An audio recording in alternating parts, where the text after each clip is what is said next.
வணக்கம். ஆன்மீக செய்திகள். மதுரை மீனாட்சியம்மன் கோயிலில் சுந்தரேஸ்வரரின் திருவிளையாடல்களை நினைவு கூறும் வகையில் நடைபெறும் ஆவணி மூல திருவிழா கடந்த 10ஆம் தேதி கொடியேற்றத்துடன் கோலாகலமாக தொடங்கியது. விழாவையொட்டி தினமும் சுந்தரேஸ்வரரின் திருவிளையாடல்களை பக்தர்கள் கண்முன்னே காணும் வகையில் பல்வேறு சிறப்பு நிகழ்வுகள் நடைபெற்று வருகின்றன. அதன் ஒரு பகுதியாக கடந்த 22ஆம் தேதி சுந்தரேஸ்வரர் பாண்டிய மன்னராக பட்டம் சூடும் பட்டாபிஷேக திருவிழா வெகு விமர்சையாக நடைபெற்றது.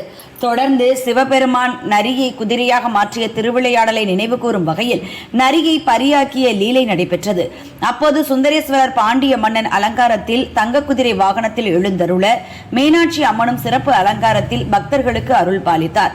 ஆவணி மூல திருவிழாவின் முக்கிய நிகழ்வான பிட்டுக்கு மண் சுமந்த லீலை இன்று வெகு விமர்சையாக நடைபெற்றது.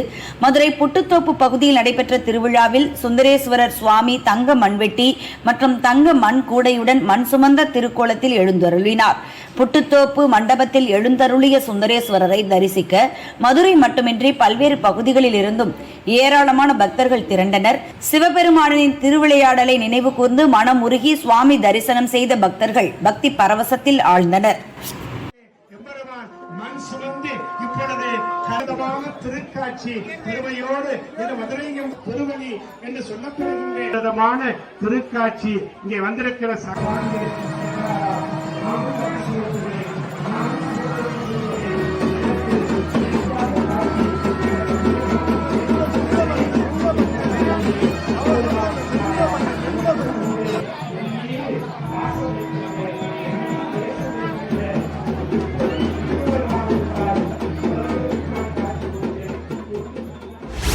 கேரளாவில் ஆகஸ்ட் 26ஆம் தேதி ஓணம் பண்டிகை கொண்டாடப்படுகிறது. சபரிமலை ஐயப்பன் கோவிலில் ஓணம் சிறப்பு பூஜைகளுக்காக இன்று மாலை 5 மணிக்கு நடை திறக்கப்படுகிறது. தந்திரி கண்டரரு பிரம்மதத்தன் முன்னிலையில் மேல்சாந்தி பிரசாத் நம்பூதிரி நடையை திறந்து வைக்கிறார். நாளை முதல் 28ஆம் தேதி வரை சிறப்பு பூஜைகள் நடக்கின்றன.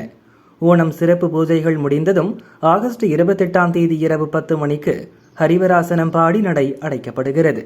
தரிசனம் செய்ய விரும்பும் பக்தர்கள் சபரிமலா online.org.in என்ற இணையதளம் மூலம் முன்பதிவு செய்யலாம் என திருவிதாங்கூர் தேவஸ்தானம் தெரிவித்துள்ளது.